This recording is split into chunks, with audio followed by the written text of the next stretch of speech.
রাধে রাধে বন্ধুরা, সবাইকে স্বাগত জানাই মা ভবানী চ্যানেল থেকে। যে যেখানে থাকো সুস্থ থাকো আর ভালো থাকো। পুরো ভিডিওটি দেখার জন্য অনুরোধ রইল, একটু কোনো স্কিপ করে। তো এই সময় পাকা বেলের সিজন, তো বেল দিয়ে দারুণ একটা ঠান্ডা ঠান্ডা কুলকুলে শরবত করে দেখাবো, তো দেখতে থাকুন।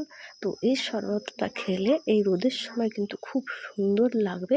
তো বেলটা আমার দিদির ঘরে দিয়েছিল, তো ফ্রিজে রেখেছিলাম, অনেক দিন হয়ে গেলো, সময় হয় না। তার জন্য সত্যি কথা বলতে খেতে ভালো লাগে, কিন্তু সময় করে বসতে হয়। তার জন্য এক সাইড একটু লাল হয়ে গেছে বলে এক সাইডে রেখে দিয়েছি। আর যেটা সুন্দর হলুদ টাইপের আছে সেটাকে আমি একটা ছাঁকনির মধ্যে দিয়ে দিলাম আঁতগুলো। আর তার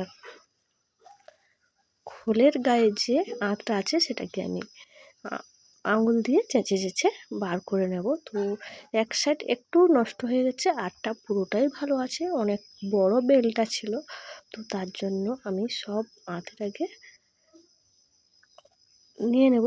নিয়ে ওই ছাঁকনির মধ্যে জল দিয়ে একটু একটু জল দেব, আর একটু করে একটু হাত দিয়ে চটকিয়ে নেব।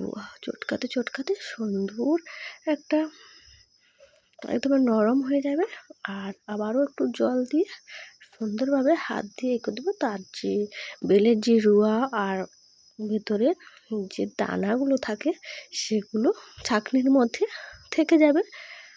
তো এই রুয়াগুলো বেরিয়েছে। তারপরে আমি সুন্দর ছাঁকাও হয়ে গেল, আর বেলের মাড়ও অনেকটাই বেরিয়ে গেছে। তার জন্য আমি ওই জামটার মধ্যে দিয়ে দিলাম চিনি 1 কাপ মতো, আর একটু নুন দিয়ে দিলাম।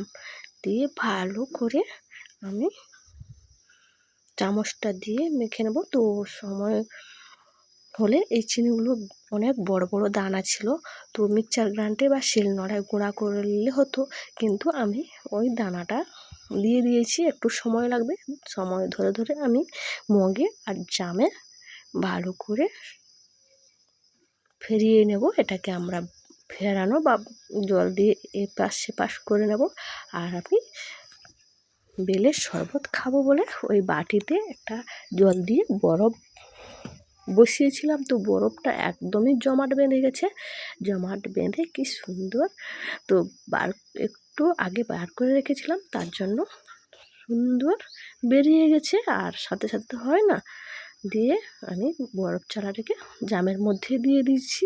তো ভাঙার প্রয়োজন না, যেটুকু থাকবে সেইটুকু হলে যথেষ্ট। আর গ্লাসের মধ্যে দিয়ে দিলাম বিট নুন দিয়ে আমি মগে আবার গড়িয়ে নিলাম। গড়িয়ে ওই গ্লাসের মধ্যে চিনি আর বেলের যে মিশ্রণটা ছিল সেটা নিয়ে দিয়ে দিলাম।